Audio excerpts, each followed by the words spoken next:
This is a warning. Nothing here will make you feel good about yourself. There is nothing of the warm or fuzzy here. This is glass and gold.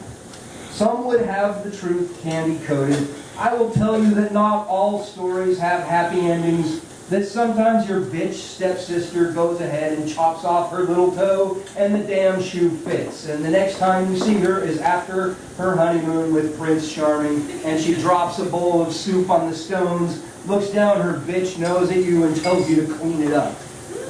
I will tell you that sometimes the priest is a pedophile, that sometimes the cop is a murderer, and sometimes the last-minute rescue doesn't come through and the princess is beheaded in the town square. I will tell you that we all die, ultimately, and alone. I will tell you that sometimes love grows sour with frustration and dies in the chest. I will tell you of rape and torture and prison and other things that exist. You're welcome.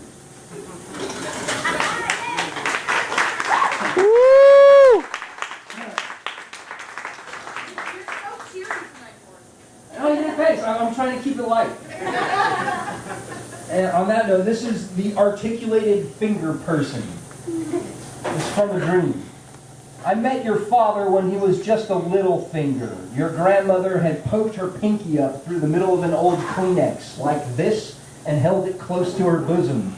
You could tell she was utterly crazy, but she was so attached to that little finger, so attached, that we couldn't bring ourselves to shrive her of her illusions. I think it was the force of her belief that made him so realistic.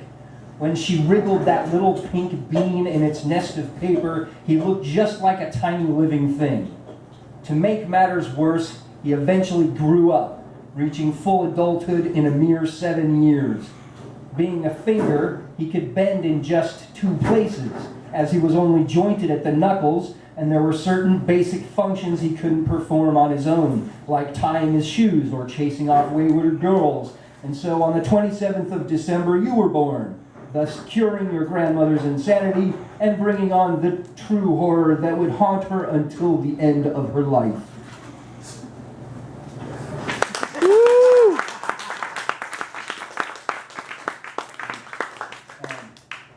If you want to, I can just burn through poetry. If you feel like applauding, cool. If you don't feel like applauding, cool enough.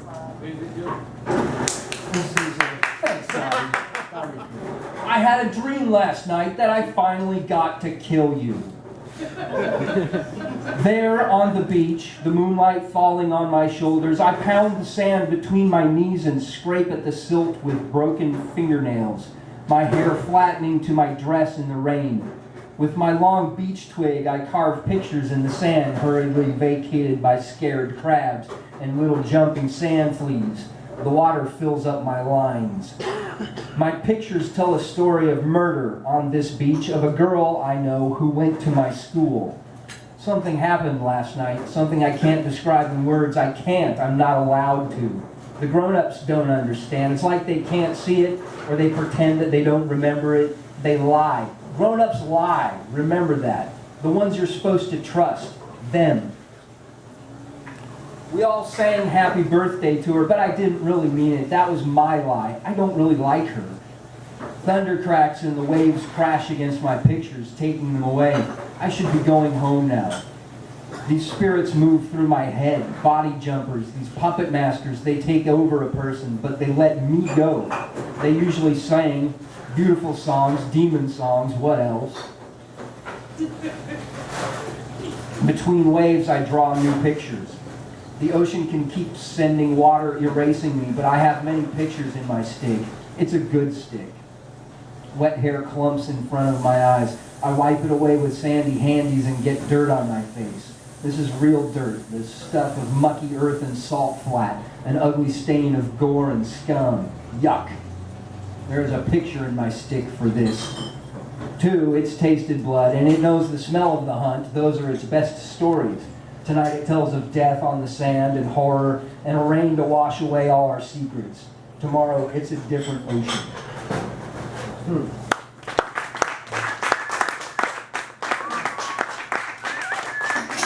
Thank you. And this is from my new book. This is a proof copy. It's called Project Blue Book because it has a blue cover. And this is called Zombie Apocalypse 101, Bad Dream number 841. Its skin is mottled and slick with the putrescence of death. I can no longer call this creature he, now it. My wife begins to panic, and I must intervene before she draws its attention. The cannibalistic undead will be enwrapped in its pain and oblivious of you until you make yourself known, and then it becomes unstoppable. I push her towards the stairway and wave my arms at the fiend, drawing the pistol I have found. She escapes upstairs while I hold the monster's attention. When at last I pull the trigger, a disappointing plastic pellet plunks it in the forehead.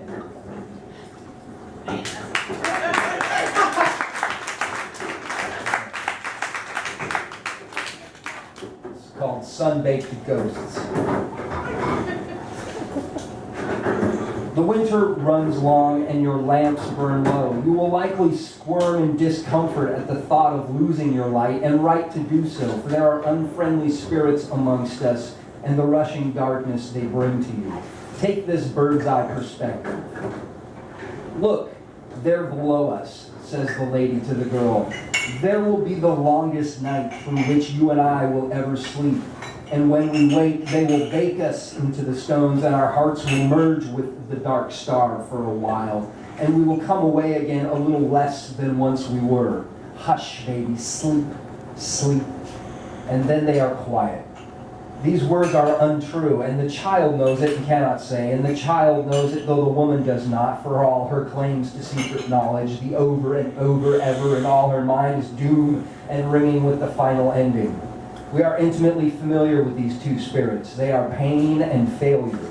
We know them well, too well. They are all we know. And still you try to forget, but you cannot outlive Krakatoa or Pompeii or Nagasaki or Atlantis. And you cannot outlove these two ghosts back into the light whilst they've yet to finish grieving.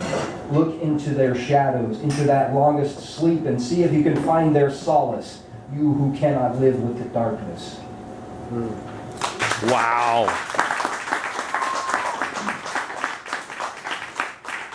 This is playing with form and structure. It's called The Butterfly's Second and Final Metamorphosis.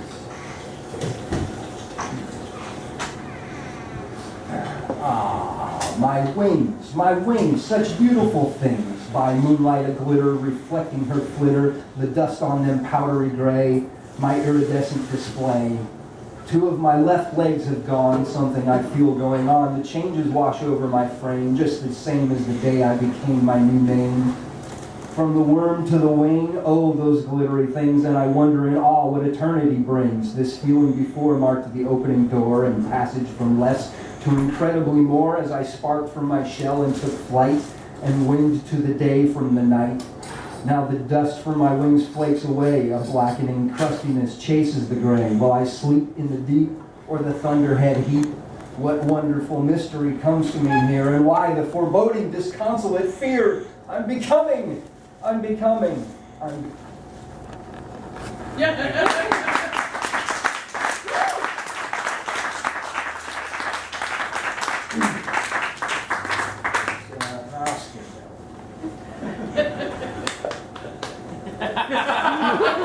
Well, it's going a little bit longer than I thought it would. That's okay. I called, he changes the channel on the bulky old TV, fiddling the buttons on the remote like he could somehow fix something and then he would be okay. Damn it, can't you settle on something? She is impatient with him, and it shows in her huff and her puff and the way she bites down on the words. The TV is unconcerned with their drama. Truth be told, it was happy it was doing its job. Just find something and stay on it, she barks, and the harsh metallic ring of her fricatives echoes within the impossibly huge confines of the craft orbiting high above the stratosphere. The pilots are beings of a species evolved in a distant star cluster in another galaxy, now mutated into something beyond ordinary dimensionality. Their kind have monitored the development of our species and others on this planet, and have taken an interest in the doings of humankind, and the two beings in the craft observe the man and the woman through their TV screen.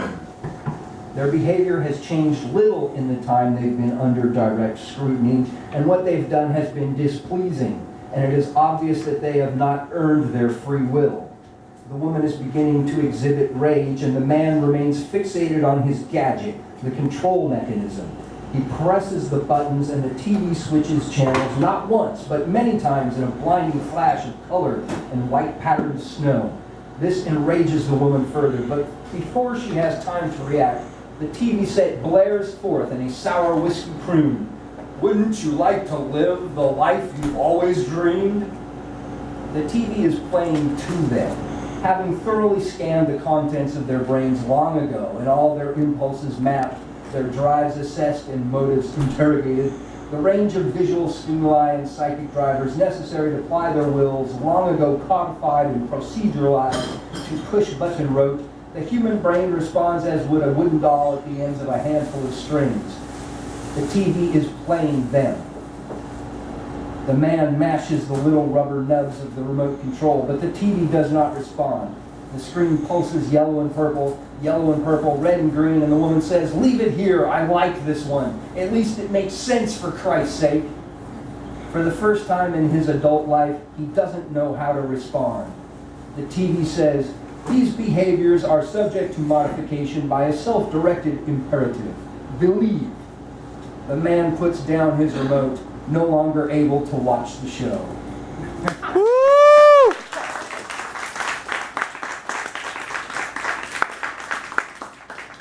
This one's from my yellow book, which is titled Fucked in the phonetic script. It's a little secret thing. Most people wouldn't pick it up. Yeah, it's a pat myself on the back for telling a good little private joke. Excuse me. The betrayal of unicorns. Lately, I have learned great, deeply hidden knowledge of the betrayal of unicorns. Let me describe it first in loose analogy. It will be easier to understand in this way. It begins with ghost practice for Betty. She lies in bed as if going to sleep and role plays with Bob as he pulls a strand of her hair up. She yells, "Listen, you leave me alone, goddammit! I'm trying to sleep here and you're bothering me!" He lets her hair drop. They've done a good job. They will repeat this procedure for 21 days straight, or until she repels the ghost on her own. The night comes, a Wednesday becoming Thursday, and she lays down to sleep as usual, and the ghost sits down on the edge of the bed, impressing its ethereal butt print into the blankets. Bob hears her from the next room, her sweet, crusty words staggering down the hallway to him. "Fuck off! Leave me alone!" And Bob knows that she has won the battle. The ghost will lay its horn across her lap and fall asleep into the light forever, while she sings to it about God. This betrayal of the fantastic is no mean grouse of spite. Who but a total ass could claim a taste for the blood of sacred cows? Rather, it is the slow revelation of what is. Your unicorn was always a rhinoceros. There are no more secrets. Their horns have been ground into dust and sold to impotent men. But if it is the ghost you wish to rule your life, all you must do is pull the blankets up over your eyes and cower. It's the easiest thing in the world to do. Quick, look away from danger. And then you will bemoan your lack of a conscious destiny, and all your unicorns are trampling the garden and kicking over your whitewashed picket fence and leaving steaming piles of magical unicorn droppings, and you find that you are the ghost, just like that. You will point your horn into the darkness and gallop like the devil himself was chasing behind you, and every flux in the shadow is the threat of a young maiden singing you to sleep. Sleep, unicorn. Let Hypnos take you. There are many, many more just like you where he comes from. Bob and Betty will train in preparation for your arrival, and all your ghosts... Oh shit, I lost my place. And all your ghosts will promise to tell you only ever what you want to hear, and you will never be betrayed again.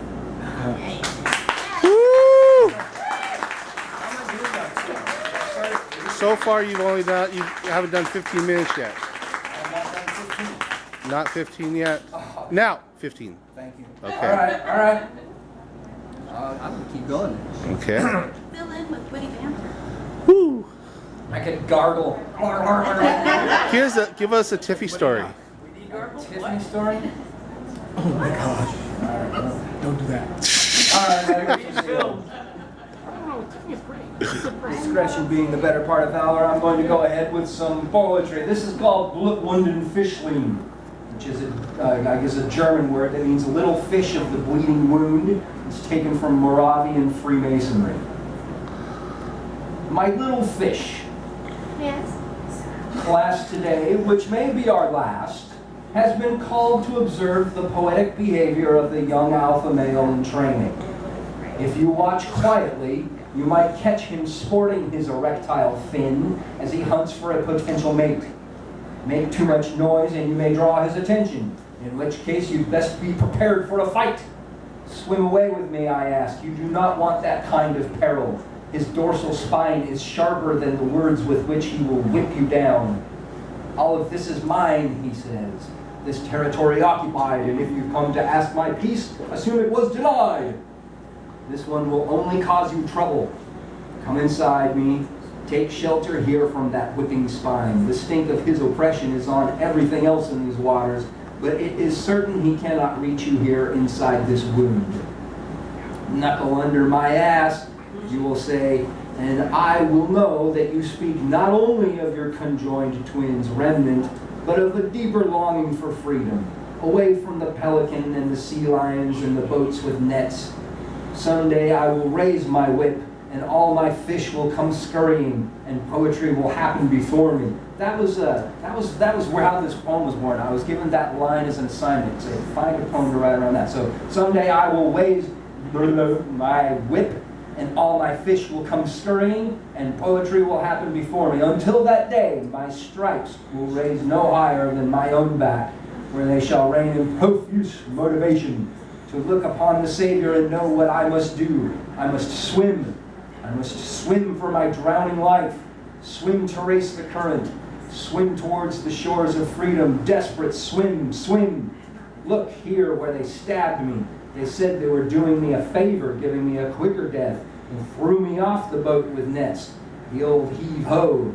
Now I hang in the waves and watch the sun, the birds, the open air, so much wasted space here on the ocean, where a man can bleed and hope for sharks or another stinging jellyfish with long embracing lines. Please take this poetry and go, little fish.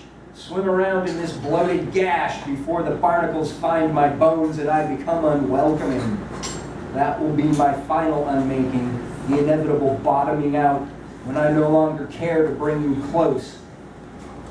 But this day we swim, and we watch the males at their sport, and we watch the females sporting at the males, and we stay out of the way of the sharp stabbing fin and await the whipping ebb of the tide.